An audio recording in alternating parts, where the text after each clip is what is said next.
first of all, thanks everyone here for coming, for not only coming here, but being climate activists and attending the COP. We've had an incredible year in many ways. We've had record heat. Literally, there hasn't been any human recorded heat that has surpassed this year. We've had nearly every month setting up new records. And so it is not a new thing in that sense. It is something we, or more specifically scientists, have been expecting for the past few decades. So since then, and even more now, it has been more and more important to create change so that the climate crisis can be averted in a sense, mostly, or at least that we can keep our 1.5-degree goal.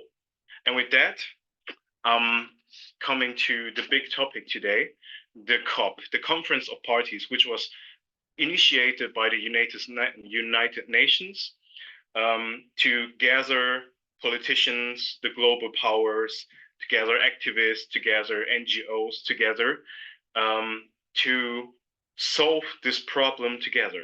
That is, and I believe should be, the actual goal of this Conference of Parties, which has been going on for 28 years, which is actually longer than I'm alive. And with that, I would love to introduce our guest today to you, the people watching this. First up, we have Grace Mbungu. Thank you for coming, Grace. Grace is from the African Policy Research Institute and a climate activist who was a panelist on the COP this year. We have our own Franziska Müller. Franziska Müller is junior professor at the University of Hamburg for globalization and policy and governance of climate policies. Then, in addition, we have a young climate activist from Taiwan, Wu Yunfang, from the Taiwan Youth Climate Coalition. And I'm very happy for everyone to be here. Hopefully, our last guest will be able to join us as well. We will see about that. Nika has already joined. Oh, then I can add her. Do you know her name on? Ja, hier Adenike oder Dosu.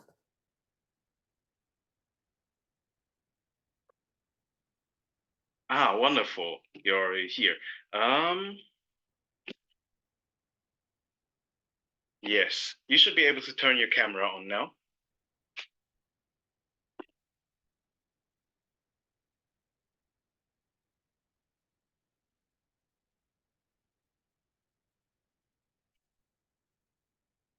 Hello, Adenike.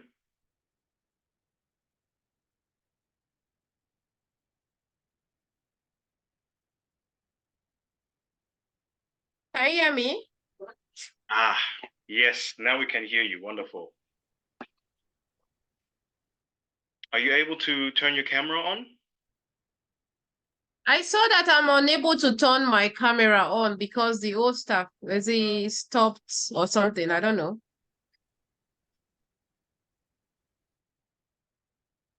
You should have every, Ah, wonderful. Welcome.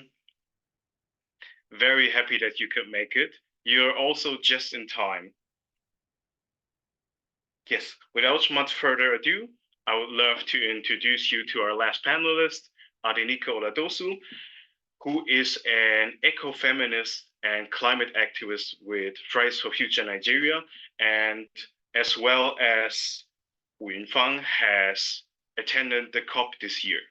So I'm very happy that you all could make it, that you as activists and experts who were at the COP and have been observing the COP for a long time are able to have this discussion with us today.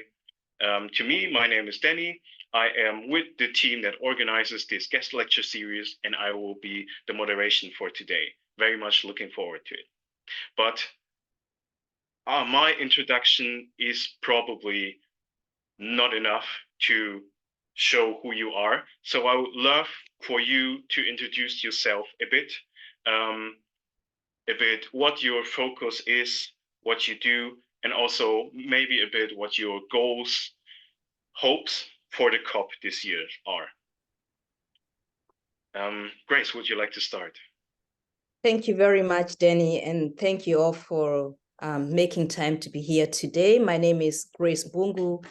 I'm joining you from Potsdam, usually based in Berlin, at the Africa Policy Research Institute, where I am the climate change program.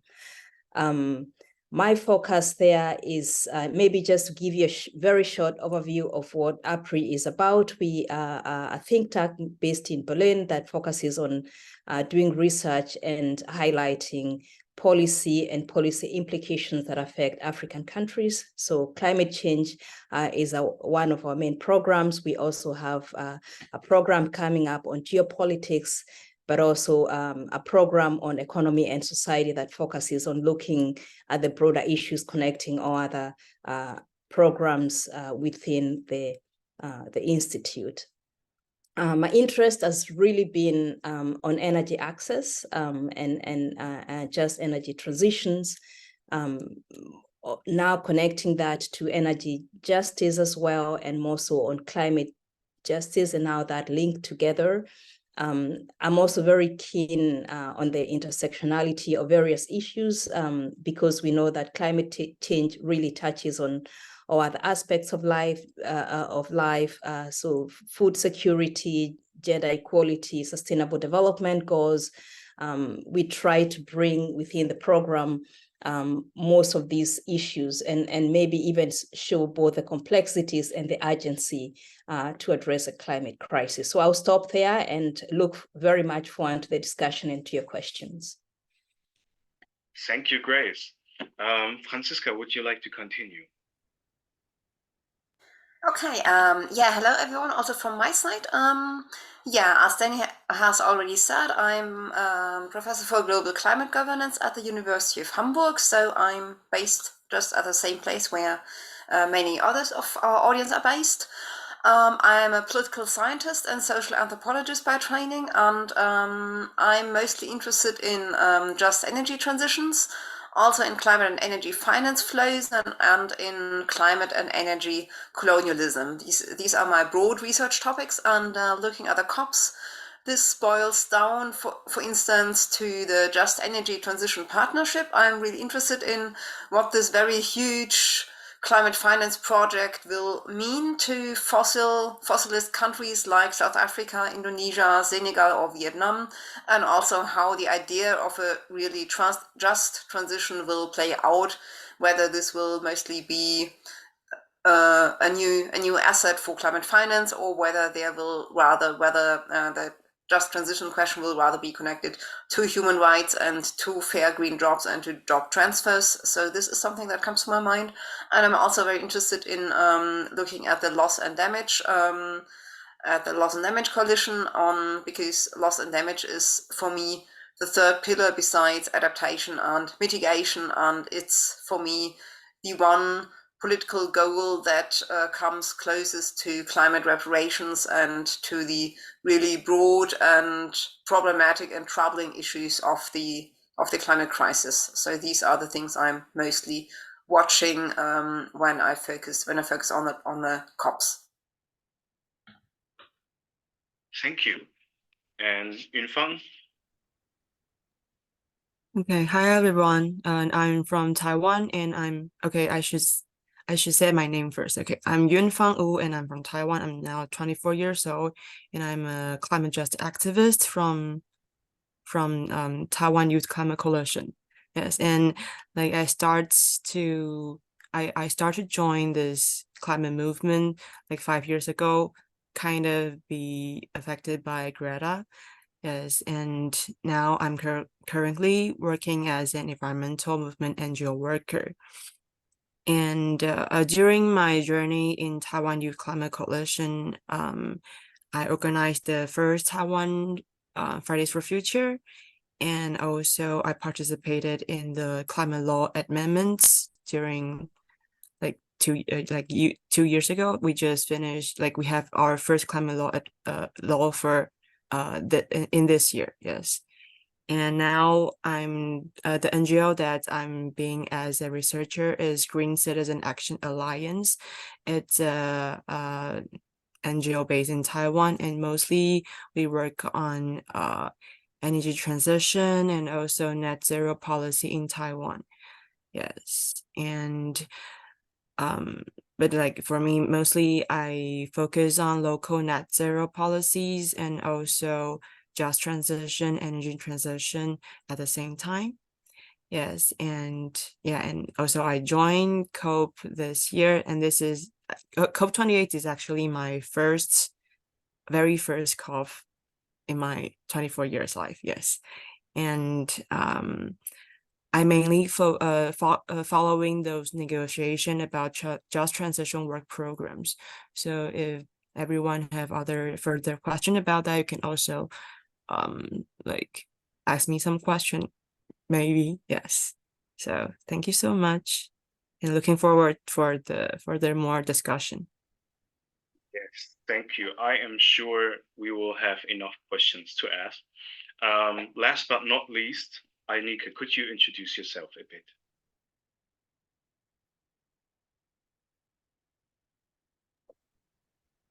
Your microphone is not on. Okay.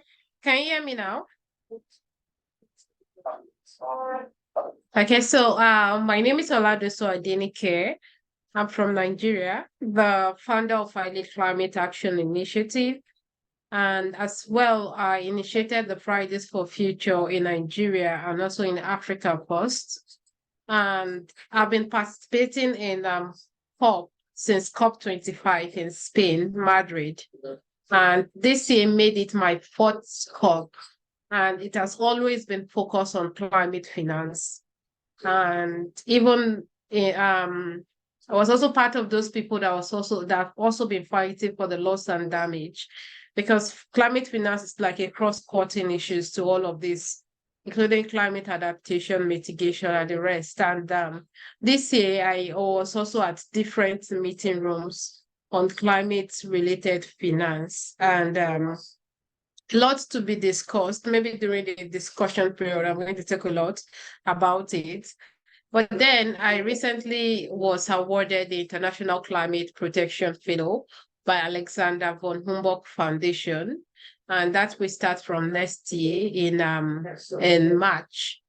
And that will be in Gießen in Germany as well. And my focus is on Lake Chad, that have always been fighting for its restoration. And so I'm going to be researching more on the issue of Lake Chad as a peace and conflict resolution pathway.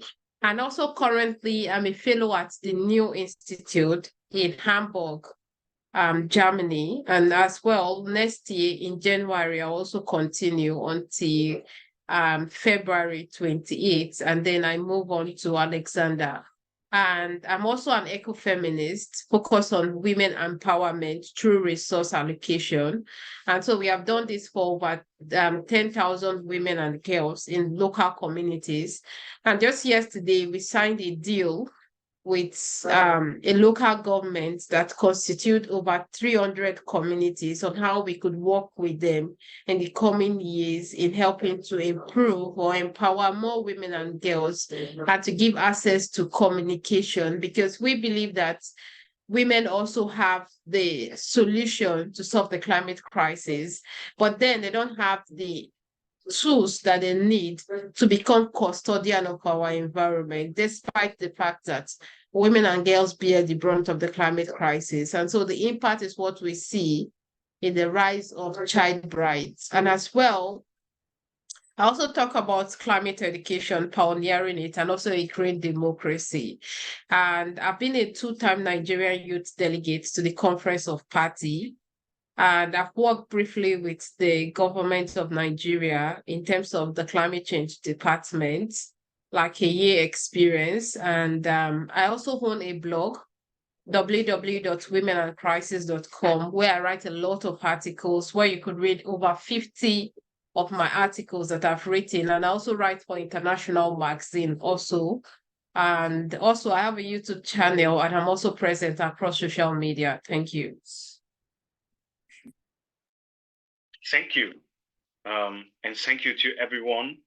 From the beginning, I'm very honored that you are all here, that we're able to have this discussion, and especially for all the wonderful work that you do. Yes, let's get right into it.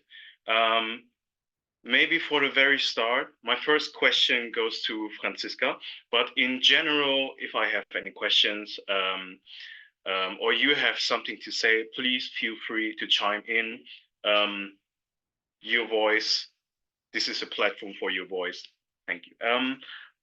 To begin with, COP28, as it is in the name, it has been going on for 28 years, longer than I've been alive. So I often wonder, 28 years, how did it start? With what did it start? And what has been done in 28 years so far?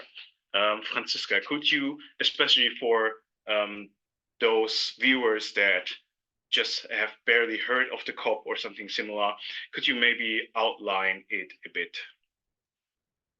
Yeah, thanks so much. I mean, that's a very important question, but my answer might be a bit depressing, covering all these 28 years and also what happened before, because the trouble is that, yeah, we have such a long period of global climate governance already unfolding, and we achieved so little so late.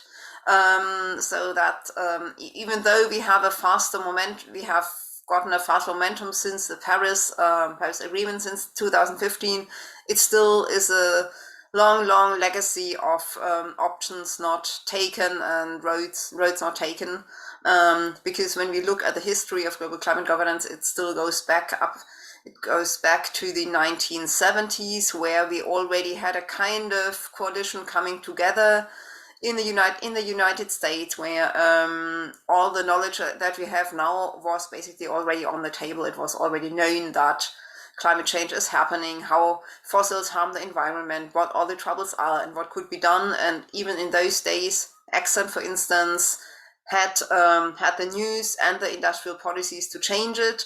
But then with the change of the US government to the Reagan administration, all these plans went back into the closet and were not realized. And the coming years, the 1980s, were also characterized by not doing enough and no strong coalition building. And yeah, the early years of the Kyoto Protocol prolonged that period, because yeah, the constellation of industrial states versus development states in inverted commas meant that it was very difficult to come to good political alliances. And this all means that the long history of the COPs is a history that did not come to substantial results, and especially was very, yeah, saddening and devastating, especially for the whole alliance of climate activists. Yay.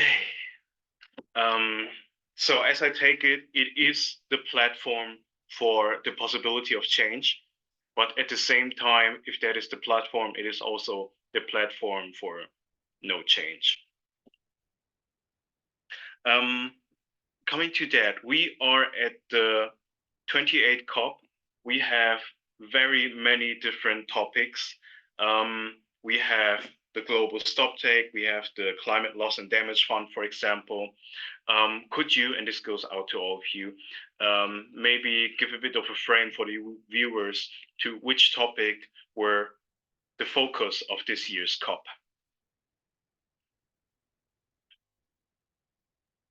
Do you want any of us to answer the question?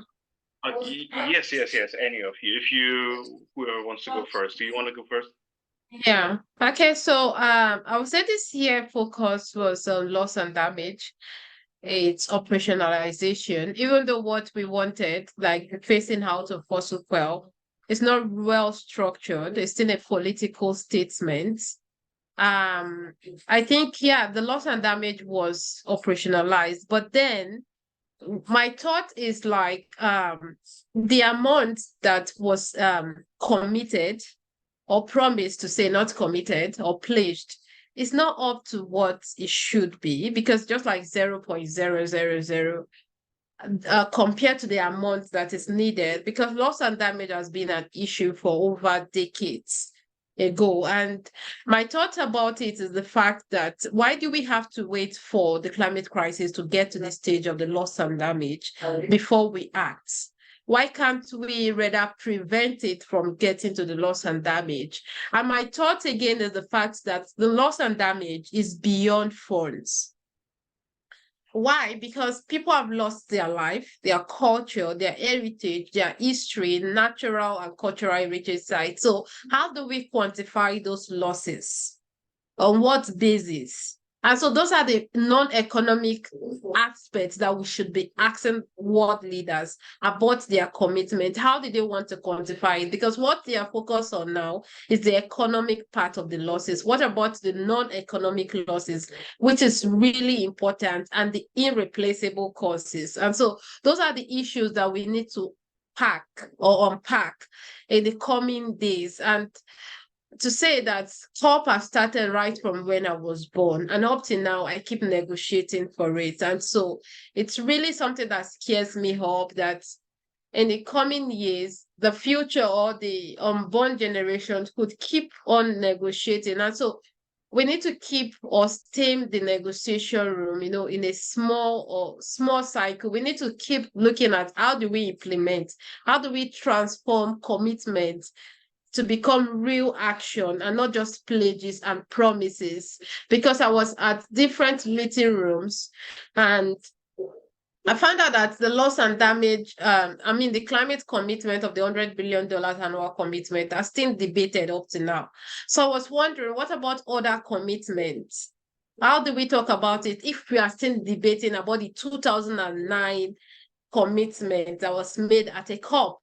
So what about other commitment that is coming in? What do we do about this new climate, the loss and damage funds that have been done? How accessible will it be? Will it be in loan or grant? Because I was shocked when a particular country was talking about the fact that they are not going to give all in grants, that they must be loan. So it's unfair and it's not moral enough, because Africa only accounts for just less than 4% of the global emissions, and we bear the brunt. And so if such climate finance is not coming in grants, then it's not a good thing, because already countries like mine, Nigeria, is already indebted with a lot of debts, billions of dollars. So imagine you are still giving climate finance in terms of loan. It's just like a neo-colonialism form. And so even though the result is not impressive at COP28, I expect that actions on phasing out the fossil fuel should not just be a political statement. It should be a reaction, because I saw that OPEC attended COP. And I was wondering, why do such people have a space in COP? COP should be for real business and not to allow such kind of lobbyists to come and interfere with the whole process, because such kind of environments, you cannot get the real results that you want.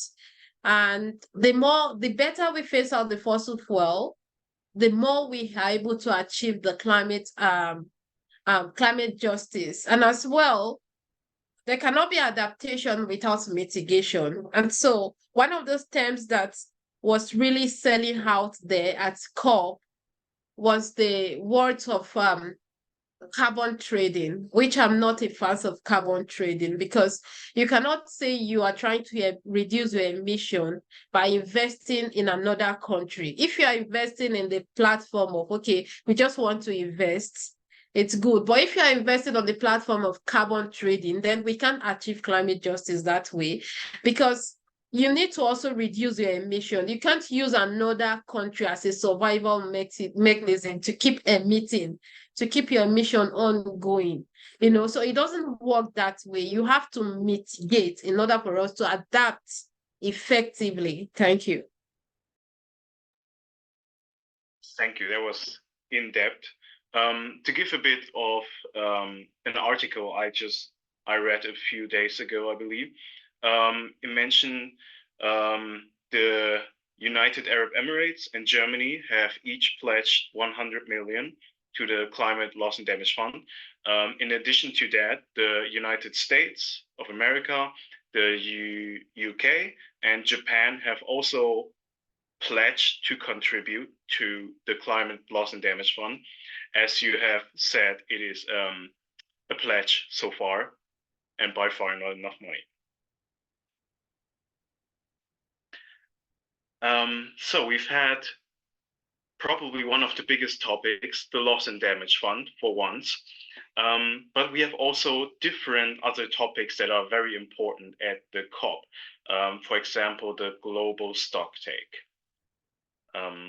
Is there somebody here who wants to say anything to that?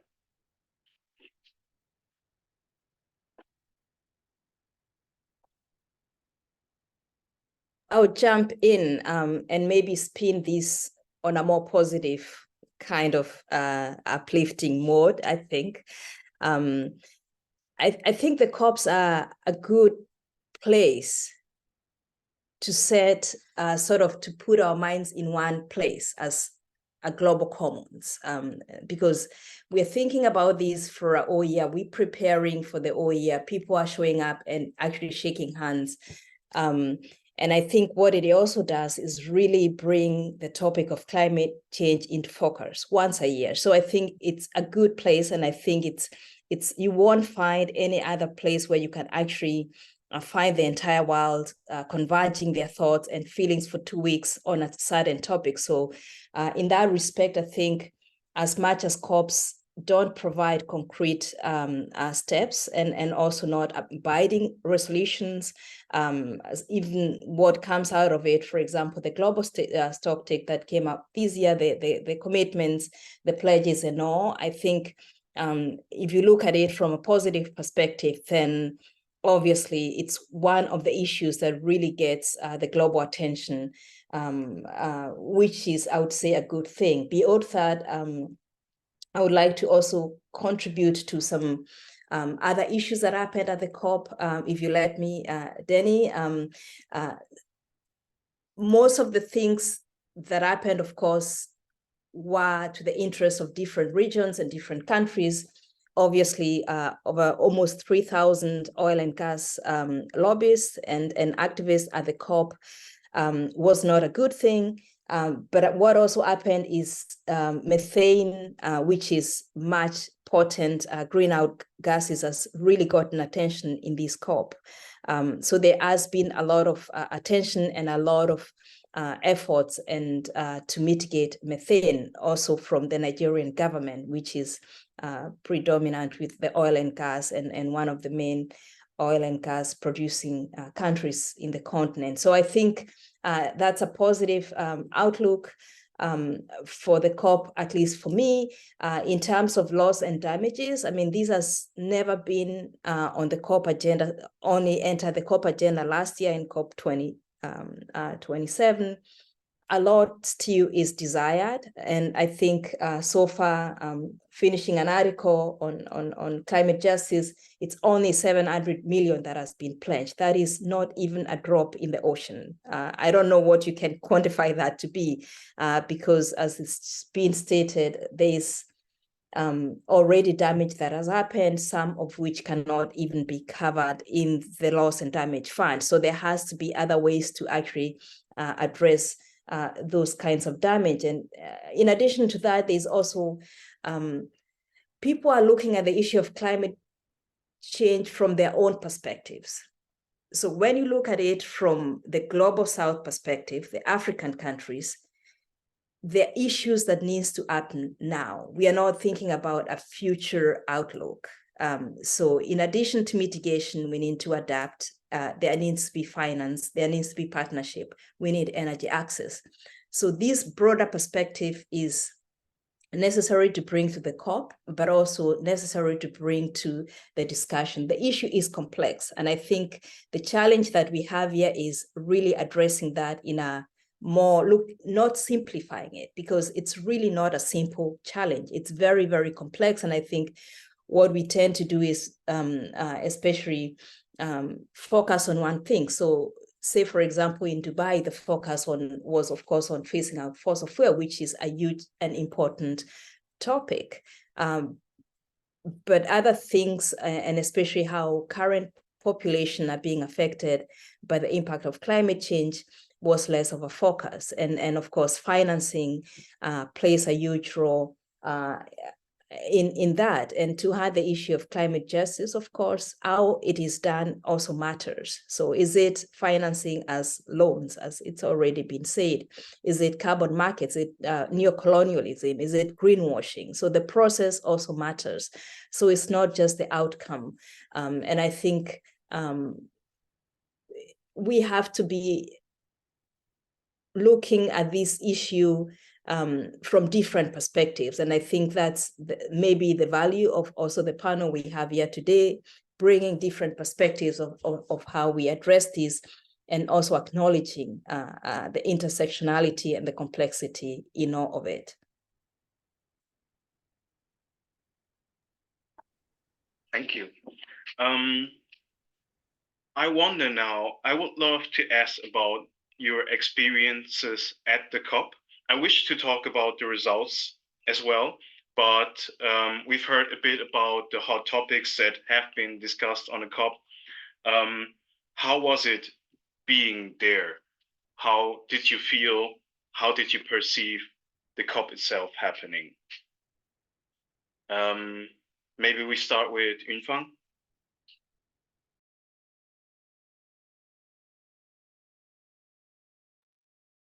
To be honest, like the first impression that come up to me is that this is a really big venue that we have to walk so far away to go from one pavilion to the meeting room, and we just like walk for like all day long. So this is my first impression, but like okay, so I think I have to express like so what's my first impression of like being in COP?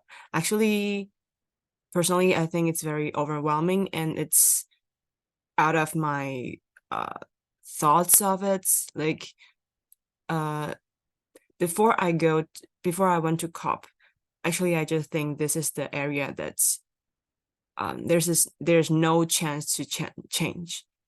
Just as the professor just say, like after 28 years, there's barely changes happening. So I just feel like every party, they just bring their own ideas to there, and they are not going to compromise. Yes, but like after COP28, actually, I think there is always be chances that for observer to express our idea of how we think of every issue. How do we think of just transition?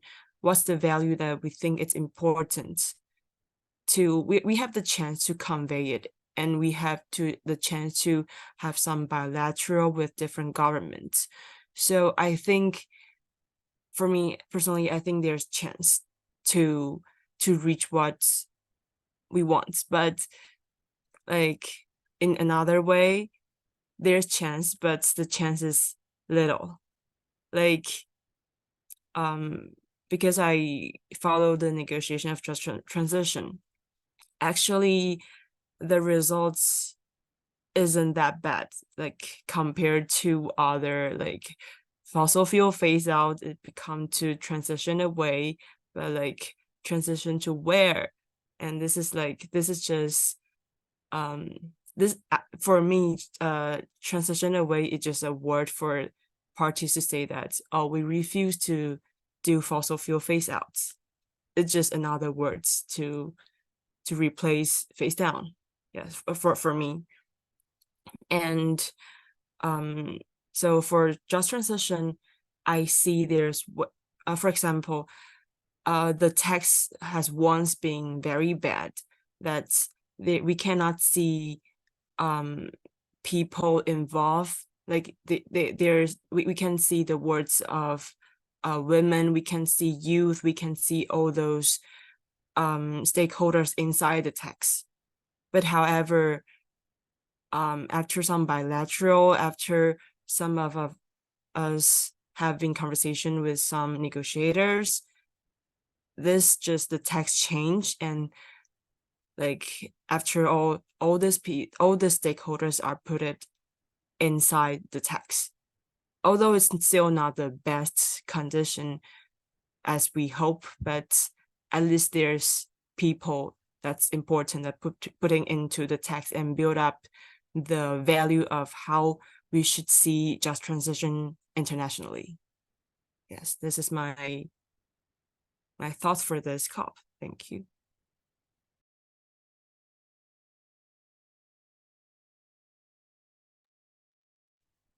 Could you elaborate a bit on what the goal of the just transition? You said you went to the hearing of what the general goal of just transition has been put on at the COP.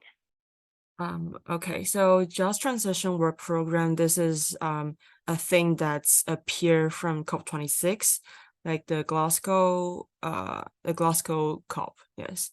And in the British government, they publish a paper about just transition and make it the just transition work, like at the end of COP27.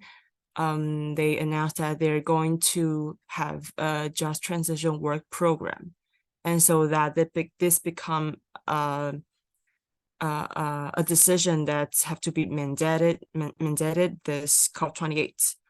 So so basically this work program is about building up how how we are going to see just transition internationally, and how should the government, should every country do with just transition? Should it be internationally? Should governments help with each other? Should Global North give money to fund Global South? This will be inside the text. And also, how are we going to assess how it works internationally? Yeah, so basically this is how this just transition work program should work like. Yes. Is it clear? Yes, but it's still, from what I hear, still very much in its baby steps in that sense. Yeah, it's just a baby step. Like we just build up this kind of idea of it. Yes. Okay. And thank you.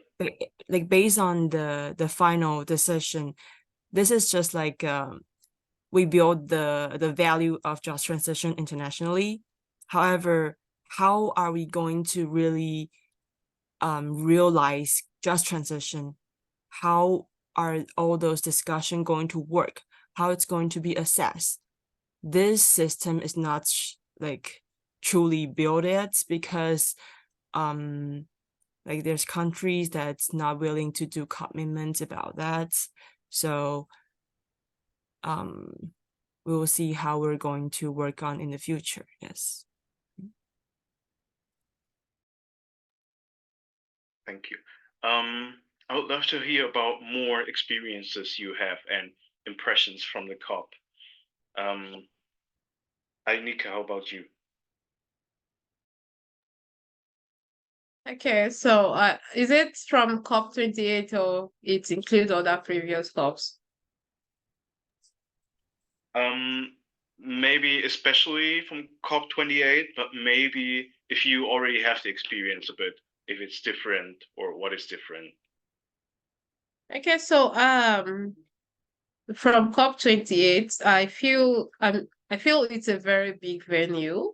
Dubai was ready to host more than 100,000 people, a lot of people, because the venue was just so large. I came back with a swollen leg because I was walking all through from one meeting room for one event, and it have never happened before, and my hands were also paining me. And so I think, but compared to Egypt, COP25, it wasn't really, I didn't really walk that much because it was just into each other, the conference venue, not so large.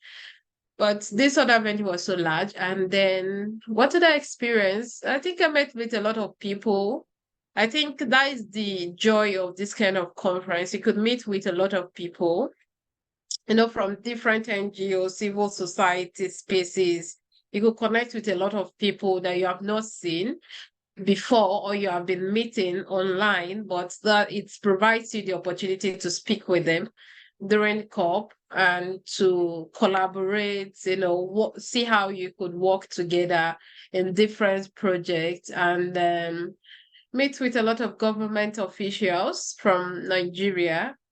And I think accommodation sometimes. This time around, my train was in the World Trade Center from Expo City. So that's a lot. It takes 1 hour from Expo City there. And it wasn't funny at all because sometimes you need to stand all through until you get to your bus stop.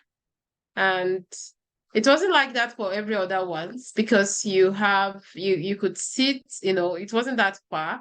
But some people have it bad because their whole stop was 2 hours.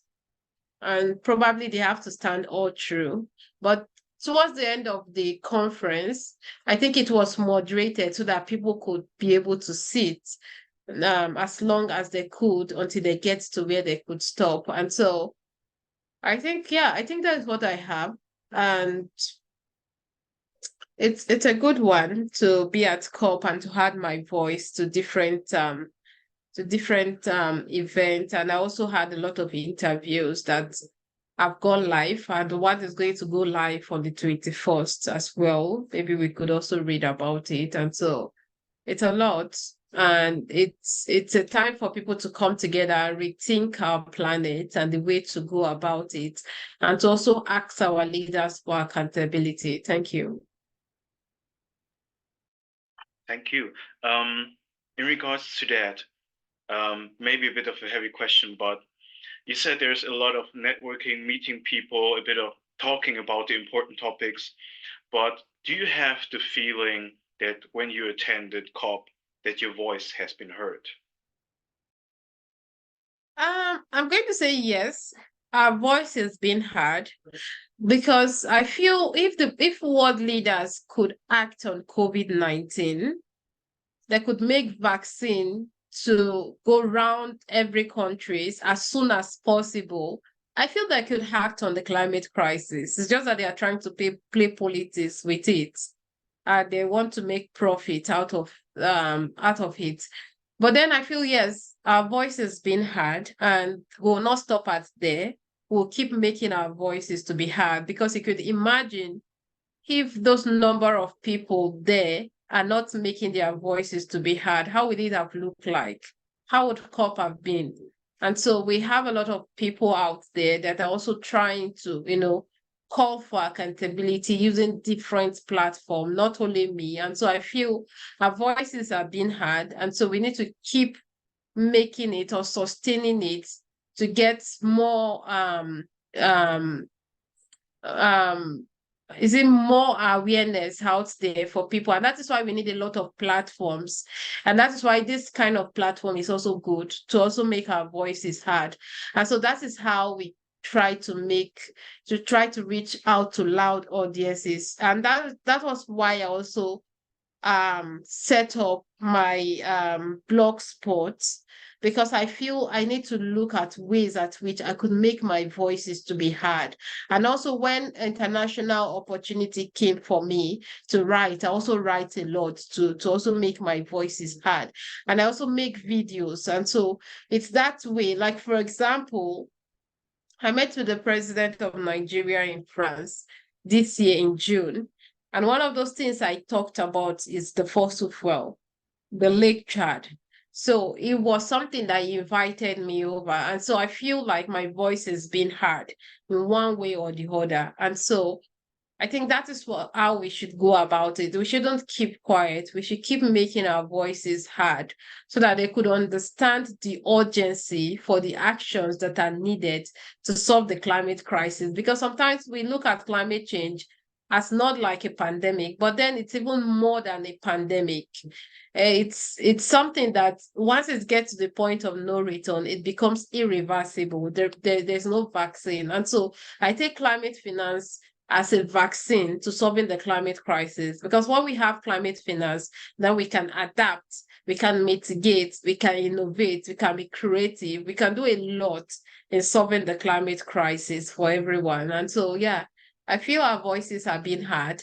That was why at first, when the first draft for the COP28 came out, it wasn't with the fossil fuel, then they have to restructure it to transiting away, which is just a political statement yet. And I think once we keep putting pressure on them, they will do the right thing.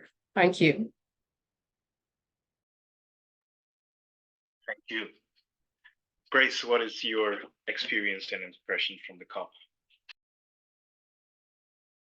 Thank you. I mean, a lot has already been said. It's quite an overwhelming venue. And the way the COPs are actually structured is you have the blue zone and you have the green zone. So the blue zone is where you get in if you have the so-called badge, which were actually provided to almost 100,000 people, almost 3,000 fossil fuel companies. And then you have the and then you, of course, have the green zone where other activities, people can socialize, other activities happen as well. Having had the experience of online COPs and experiences from my colleagues about the intensity of COPs, I had an intentional, I made it intentional not to stress myself too much because there's not so much you can do. You're there as an observer.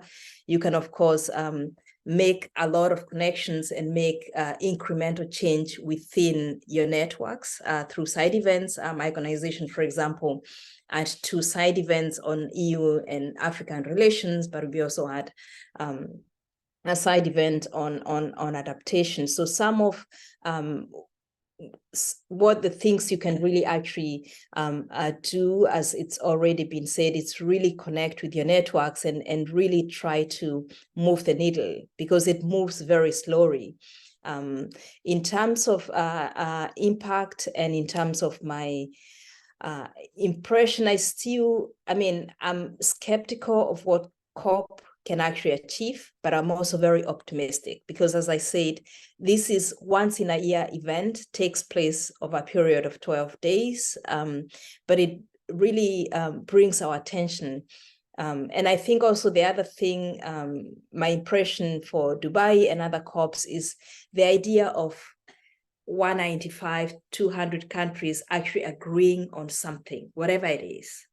I think that's something that we can at least pick from that. So all the agreements at COP are based on consensus. And I think there was, of course, a lot of debate, a lot of doubts. There's science doubters and all, but in the end, of course, countries come together and agree to do something. The action might not necessarily be seen immediately, and then, of course, taking slower than we want. There's no luxury, especially for small and highland countries, developing countries, to wait and just, when people wake up and see that they need to do something. So we don't have time. We are running out of time. But I think it's also, from my view, if you have all these people coming together with good intentions, and of course, even those without the good intentions, there's a huge majority of people that are checking them. The fossil fuel companies, there are people saying you're not allowed to be here, you have no seat on the table, demonstrations. There was all this, and in the end, I feel that as much as I'm left wanting from the outcome, I still feel I cannot not be optimistic, because losing hope is not an option, at least for me and for the people that we fight for. So I came out of COP energized and also maybe looking for thinking of ways in which beyond the COP, what else can we do to push progress? Thank you. One thing I've got from you is that the COP itself is a huge and important event, but it is not the only time that we and all of us, not just the governments, talk about solutions and enact solutions in that sense. Yeah, there are different avenues for this. I mean, from now on, people are meeting, people are negotiating. And I think what for me the COP really represents, it's an event. It's not an outcome. It's not even progress. It's just an event that makes the world pay attention. And I think for that what makes me comfortable even going. It's that symbolic value I see in the COP. Thank you. We have gotten a question from the viewers for Franziska in regards to Annika. You said that climate finance, green finance can be related to kind of a vaccine in times of a pandemic. Franziska, what do you think about that? Or how do you think? I mean, with COVID, we sometimes have seen that vaccines are not as reliable as everyone was hoping in the first place. But still, I mean, I'm very much hoping that climate finance has the chance to deliver. And I mean, Grace, I mean, you have spreading hope very much in this panel, and I'm very happy about that, because I might have been the person rather representing the sad and an angry side, maybe. Yeah, I mean, we at this COP we have seen very strong signals in terms of more pledges, more climate finance, because already on the first day we had this very strong push for the loss and damage fund, with many countries pledging money and ending at an amount of about $700 million, which is already a good step, and which also means that the idea of loss and damage will never go away now. I mean, it took very long to come to this point and to actually get it on the agenda. It was only happening at COP26, and at first countries were very shy in pledging money, and first only Scotland came with a symbolic sum of about 10 million, and now we have this huge financial push, and this is already a very good sign, even though the loss and damage coalition has already doing the math, and they are saying that way more money would be needed. I mean, they are saying that about $400 billion a year would be needed. So this means we have to think in much bigger terms. And I mean, yeah, this vaccine will only work when the public and the private sector work together in a good and efficient way, which is on the one hand a very strong signal, because getting the world of companies on board is really strong, because they bring much more power in. On the other hand, having companies on board might always mean that the message is watered down and falls prey to company policies. But overall, it's of course a good sign.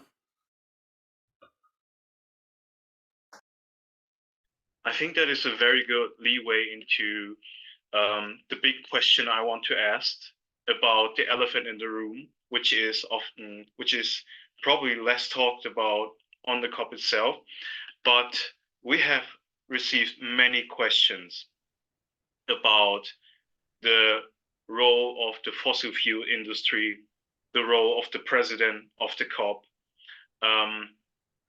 Please correct me if I'm wrong, but before the COP started, I saw a statistic of representatives attending, and the overall amount of representatives for the fossil fuel lobby, for the fossil fuel industry, was higher than the amount of a single country in terms of representative attending the COP. So the question is, how not just why or what, but how have these industries affected the COP, and how should we think about that, or what could we do about that in that sense? Well, I would take that. Of course, the president of the COP is the main guy of the main oil and gas producing company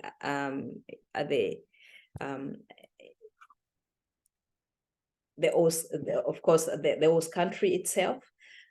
So I looked these up because I think this was important.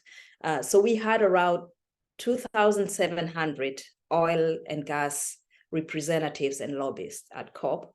The total amount of people that were permitted to be at the COP at the green zone was around 97,000. So it was a huge percentage of representatives. This is, of course, not a good thing. But I also think that we actually, in a sense, not looking so much outside the box. When I think about what needs to be done to make progress, oil and gas industries are regulated by governments. Anything that happens at the COP has to be implemented at the national level. So policy at the national level and the people that we actually put into office is really important to ensure that these lobbyists and these oil and gas companies are not really are also taking steps to align with the global transition to clean energy and protection for the environment. So I think in that respect as well, even if we really want to blame the oil and gas companies, we have to think where the problem actually is. The oil and gas companies are producing oil and gas because there's demand and consumption for it. So essentially, a lot of us are facilitating the use of oil and gas. So we have a lot of power, those that were at the COP and those that couldn't make it to the COP, because not everybody can go there. So in essence, I think examples that I think were important to even like have a slap on the face for the oil and gas companies was, for example, what the US actually did, having policy in place to mitigate methane emissions within oil and gas companies. This was something that they didn't like to hear. They didn't want it. So in terms of moving the needle, as I would say, the policy applications that were announced in terms of mitigating greenhouse gases was important. But obviously, again, the issue is in the power.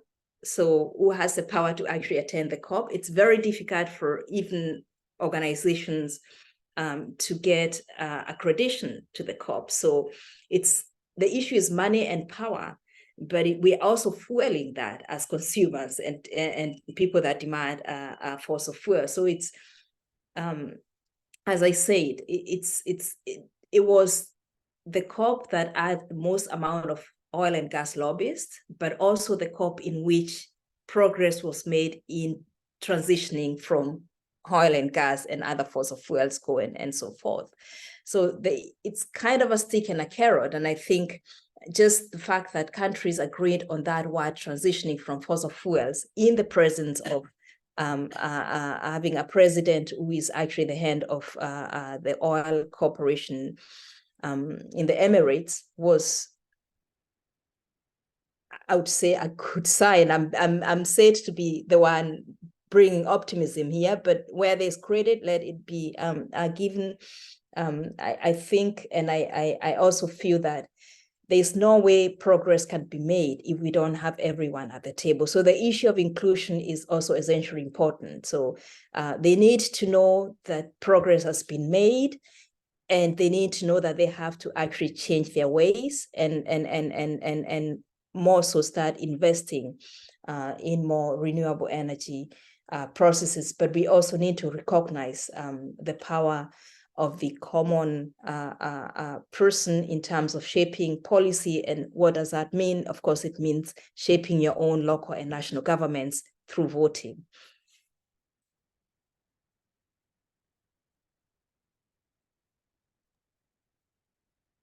So in that sense, is the presence of not maybe this huge amount of representatives and lobbyists, but the general presence of these people as representatives of the industry needed, or should implementations be put in place to prevent these people from coming to the COP? I think we need, these are the people we need to be preaching to, I think. So not the converted, they should not necessarily have my feeling is that the representation should be, of course, be proportional. But if we only preach to the converted, then of course they'll continue doing what they do and nobody can stop them. So I think the fact that they were there and the fact that people knew that the numbers that were there even gave people more energy to push for progress. And I think it was also at the backdrop of the president knowing that the mantle he brought to the presidency was as an oil and gas executive and end of the oil and gas company in the Emirates. So he knew that getting a deal for whatever language it was in the end into the final document was important. So these, I think, as much as he was criticized and as much as he said things that are not necessarily true in terms of science and the need to phase out fossil fuels leading up to the COP, let's face it, I mean, this gave people more momentum and energy to actually push forward to more progress towards the transition and phasing out of fossil fuels. Yeah, maybe to add on that, if I may, I think it can be of high strategic value to have companies and the fossilist actors on the COP because it opens opportunity to demand greater accountability from them, and because they then need to deliver and they can't hide.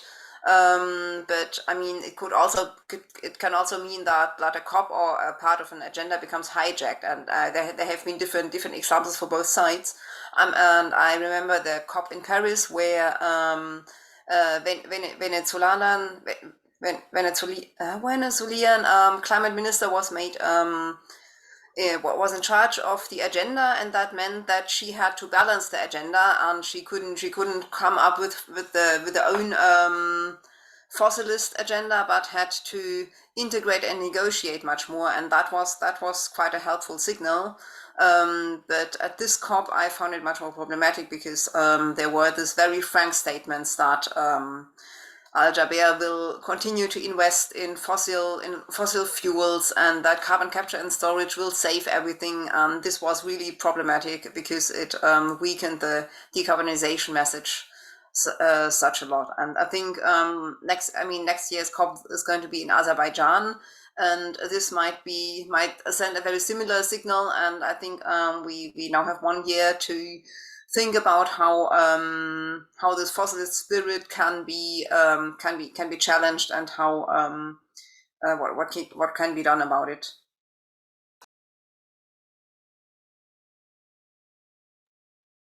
I would like to also share some of my experience. Like, I feel like companies being in COP, they actually have pros and cons. Like maybe I can share some of cons first. Like during the negotiation, we heard that because there's 9 constituency in COP, right? And one of them is actually bingo. Bingo is the business NGOs, so they will also be just like Grace said, like they should also be on the table. They're also one of the stakeholder. So they being as a stakeholder, they also have the right to do lobbying. This is the cons that we see. And like during negotiation, like we have some spy in bingo. Like we heard that America did do some bilateral meeting with bingo. So that's the cons we see. But meanwhile, like we see the head of IOE, International Organization of Employers, he appears in the Just Transition Pavilion. And we talk, like we Yango talk with him, and we talk about the situation happening in Just Transition Work Program, and have some conversation, because he also have some experience about just transition, and also have his own thoughts about just transition. So we have some we discuss with him and tell him the situation, and maybe he will have the power to also do some lobbying to his own government. And there's also pros and side. So I just think, just like Grace said, they should also be on the table. Yes.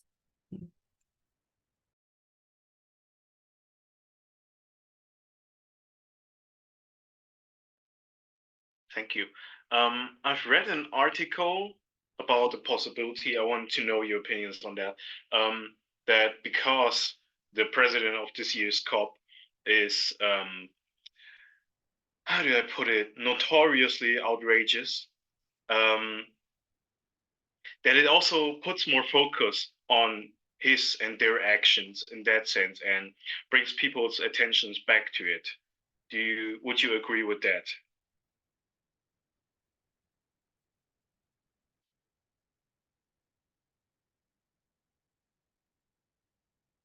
So in what sense, notorious in what sense?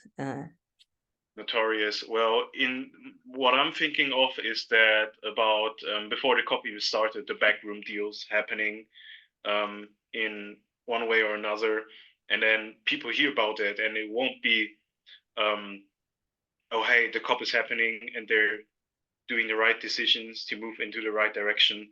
But when people hear that the people in power are actually not properly, not adequately taking measurements, that the people might get more involved in that, or they might put more pressure on future COPs. Yeah, I think there was a lot of discussions on whether it was even in the first place a good idea to have the COP at the in the Emirates. And I think it's also a question of whether it's a good idea to have it in Azerbaijan the next year. The 2030 is going to happen in Brazil. So my feeling about this is, of course, there is an advantage for that. There's a lot of things, of course, there were also documents that one asked the backside deals and all, and I cannot speak to his mind, or I cannot speak to what he was thinking or whether I thought that was a strategy for action. But I think I can say that, you know, we have to be strategic in the fights we want to pick in this, also in the climate change movement. So in essence, they presented a platform for which countries could go and negotiate at the COP. They were the president, but the person really in charge of this is the UNCCC. So in essence, they set the agenda, but the people responsible for the COP is really the UNCCC. So in the end, the direction in which the talks are moved and our negotiations work, countries were always negotiating their best interests. So let's not be fooled, whether it's with climate change, whether it's a just energy transition. The idea for us as researchers, as activists, as civil society organizations is, of course, to keep pushing for the global commons, both at the country and the global level, because inserting pressure, which was done at COP28 by activists and also party members, was really necessary, I think. And also knowing that what people are expecting was actually failure in a way. But somehow, because of that, I think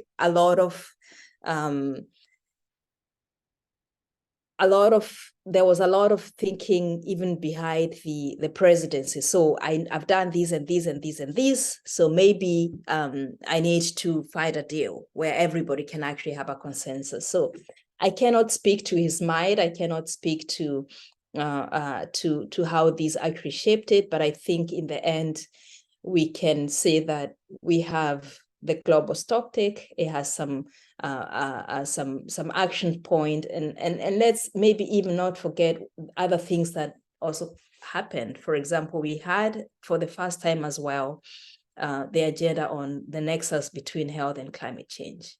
This is huge, also in the effect of mitigation, in the sense of adaptation, but also in the sense of really beginning to address the sustainable development goals as well. So bringing all these small pieces together. What can we, I think for me, when I left the COP, I was like, what can we make do? What pieces can we pick from these, and how can we spin it in a strategic way to, in a sense, push progress in all the sectors and areas that progress need to be felt, especially for most vulnerable communities.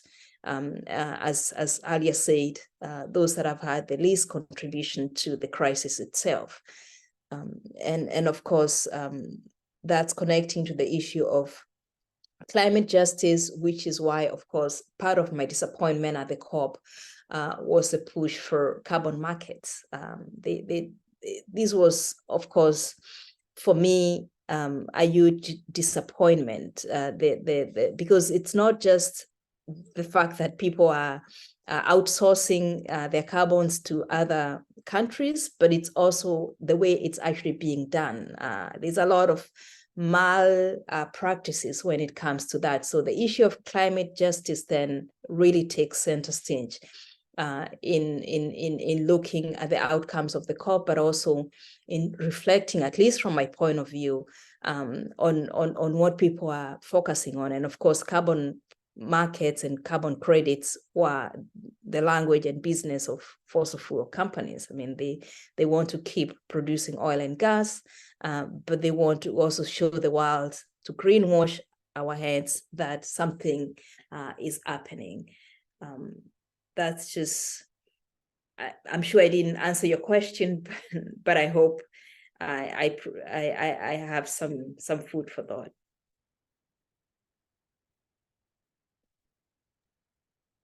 Thank you. Definitely. That you mentioned a lot of topics of impact of how do I put it again? My next question has two big parts, because I think that is, for one part, a question that can't be not asked for every COP happening. We talked about a lot of different measures, a lot of different plans, but in regards to the big players, I say it that way, there has been a lot of discourse on the past between the roles of the biggest emitters, emitting nations so far. So there has been a lot of, let's say, discussions between the US and China. And maybe this is a very big question, but I was wondering if you know if there has been happenings on that term. Have the US and China had an agreement? Have they been able to implement changes, or will they be able to implement changes based on the results of the COP? Francisca, do you want to comment, or? I cannot comment directly on talks between US and China during the COP, but I would like to point our attention to a really interesting publication that came out just 2 weeks ago. There was a carbon brief titled "How Colonial Rule Radically Shifts Historical Responsibility for Climate Change."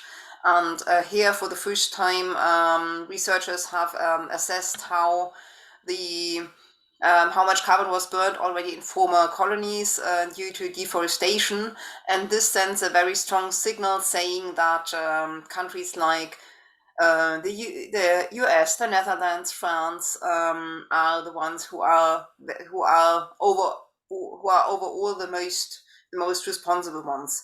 China is part of that. China is still on second place, despite not being a colonial power, due to the strong globalization efforts in the 1990s, and also due to being a very large economic nation. But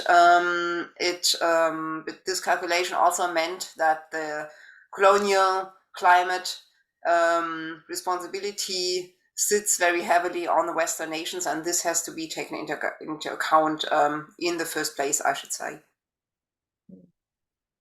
Thank you. I mean, I also cannot really point to what happened between China and the US at COP itself, but I can say that before the COP, China and the US met. The president Chin and Biden met in California and agreed to work towards more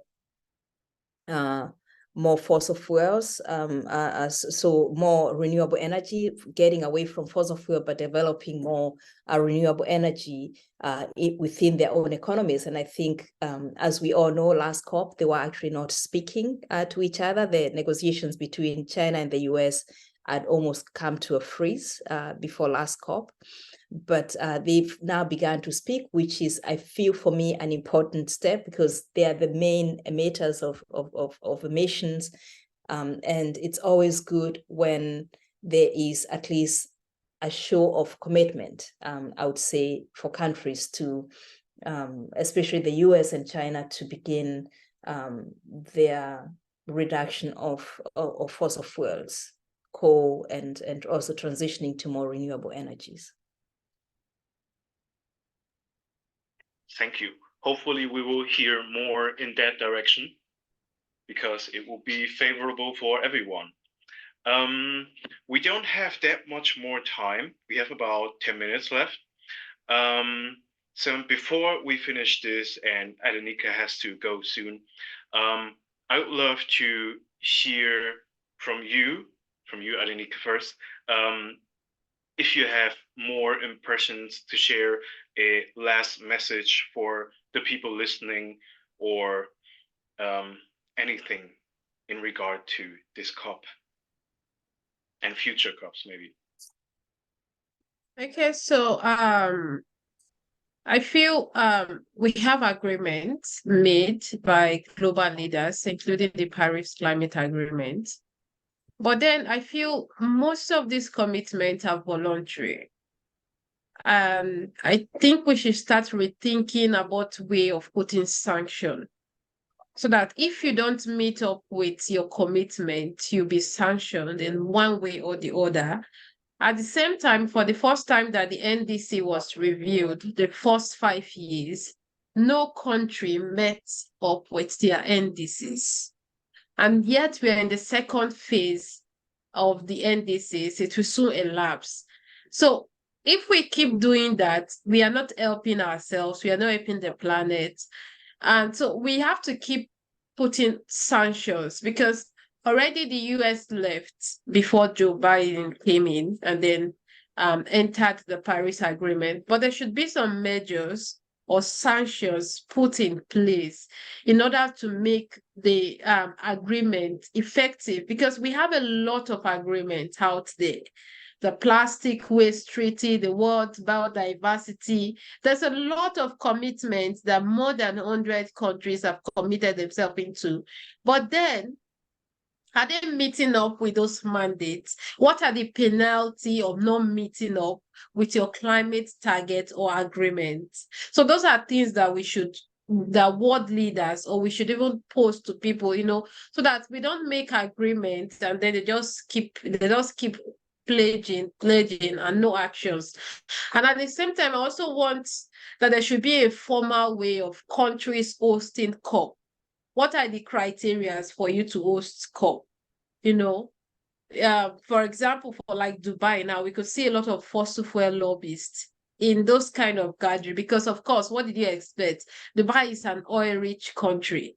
And the next country too that is going to host COP, Ireland, is also an oil-rich country. So there should be some kind of requirements if you want to host COP as a country. Aside from the capacity, there should also be like, okay, are you ready to phase out the fossil fuel? Are you ready? You know, a lot of different kind of criterias, which I don't know, that are being used to host a COP. You know, there should be a tough, stricter form of concession that should be reached with the NFCC for them to be able to host COP, or for countries to be able to host COP. And I think the hope in there that I have is the fact that we have people that are working for the people and the planet, and they are raising their voices, which matters a lot. Because if we could look at the whole processes of COP being 28, where we are still struggling, and when we see a bit progress, we take it as a big thing, which is not, because for me, the loss and damage fund is still a pledge. It's still not yet out there for the communities to benefit. And how long will people benefit? And how will it, the real operationalization have not even started, you know? And so we need a lot to be done in order to act on the climate crisis. We are just taking a baby step. We need a broader, bigger step in order to get us to where we ought to be, because we are in a race against time. For example, countries like Lagos State in Nigeria, it could be covered by sea by the end of this century. And at the same time, in the northern part of Nigeria, there's already desert encroachment. There's already conflict between the farmers and the herdsmen. It's already affecting our diversity, it's affecting culture. Our communities are disappearing. There's mass migration. You know, a lot is happening, and we need a quick step in order to fasten the whole process of climate justice. And so a lot needs to be discussed, even in the build up to COP29. We need to talk about a lot of things in order to make climate agreement and climate justice work. Thank you. Thank you. And thank you for the work you do.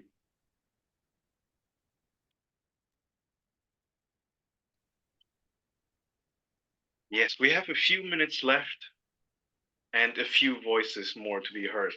Do you wish to say more? I feel like in Fang you certainly have, in addition to that, when it comes to smaller countries that are not seen on a global stage, something to say. Yeah. Like, I don't know if like you guys know that like Taiwan's because some political issue with China, we're not able to be the one of the party. Yeah, so like first of all, I have to thank you for Germany. That's like at the closing plenary, actually, your foreign minister, Annalena Baerbock, I'm not sure how to pronounce it. That she actually mentioned Taiwan should be the family of climate issue. That we like Taiwan. We feel very thankful for like mentioning of us. Like we should. Yes. Yeah.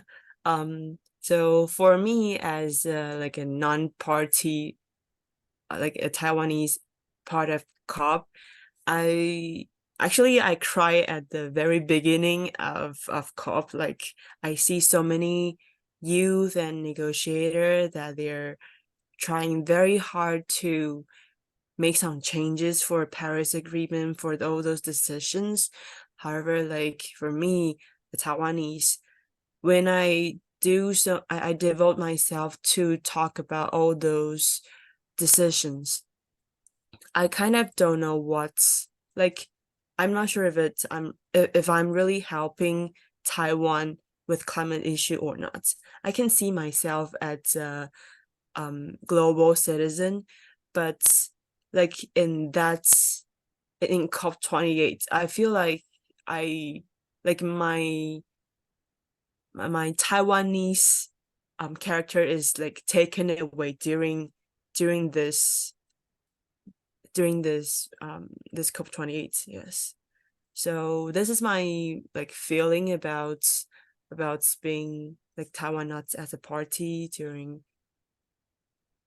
these 2 weeks. Yes, but I still feel grateful that we still got some chances to able to be there, because actually I see a lot of youth from some global south countries, they don't have fun to be there, even though they got badges. They don't have, they just don't have fun, don't have money for tickets, and are able to be there.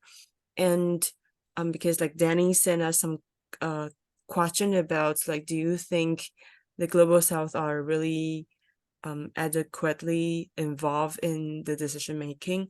Like personally, I think it's actually not really like there's a lot of countries that they don't have enough resources to have their own negotiators, which makes them not able to be on the table to be seen.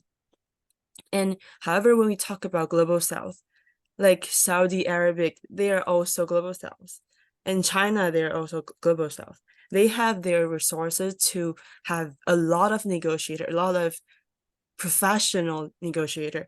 Like when we listen, like when we're hearing those negotiation, we always hear about, okay, Saudi Arabic, you got the floor. That's every time, just hear about that. And in the green zone, we can see they have their own pavilion that is very big, like magnificent, and seeing like, okay, what they did. But however, in the negotiation, in the meeting room, they're actually blocking the negotiation because like they talk a lot of behalf of G77, which is like represents 134 developing country in the negotiation, and their opinion like are actually pretty strong. But for countries like AOSIS, those islands or low developing countries, they are not, like a lot of them are not able to be present on the negotiate table. So I feel like this is the phenomenon that I see in this COP. Yes. So this is I think this is the end of my sharing. Yes. Thank you. And also for being there. Yes, we technically don't have time, so please, do you have a summary, a few last words?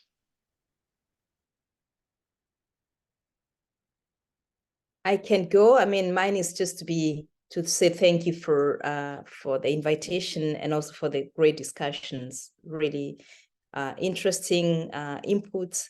But I would also say that just as a last word, I think the kind of institutions and governance structures we have in place now are not really made for the crisis we have. I mean, look at the financial institutions, look at the power dynamics. We have, for example, the World Bank, that is hosting the Loss and Damage Fund. Most of the countries that are actually affected by loss and damage were not even independent countries when the World Bank was formed. Neither the IMF. I mean, these are countries, organizations holding and wielding huge amount of power when it comes to financing. It's the same thing with governance as well. So just as Fang has said, it's not enough to have people at the COP. I think we need the capacity and the power to influence change and to drive that change. And I think essentially what I would say is that we really need to change, sort of to rethink the global system and its power dynamics to be able to actually move into the next steps. So thank you so much, and appreciate the invitation and the discussion. I have a little something want to add, sorry. Like we talk about loss and damage, but I feel like I feel like in this COP28, there's not a lot of people talking about adaptation. But actually in this COP, there's also a big decision about global goal on adaptation. Like we have a goal on mitigation is about 1.5 and 2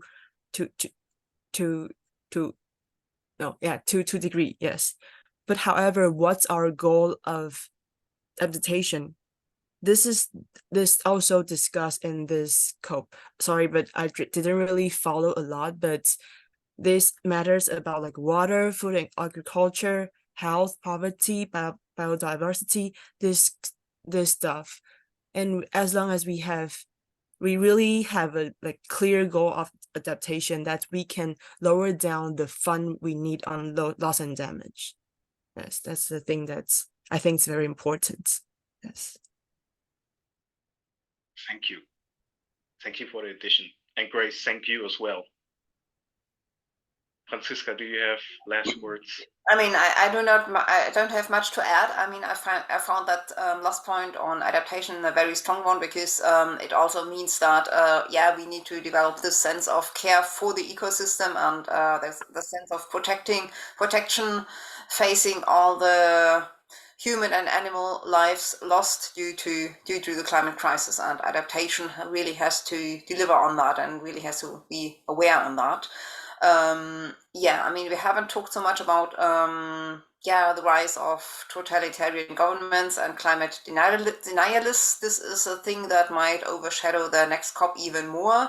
Also, facing the US elections, this is a point that we need to have in mind and maybe need to be aware about once again more.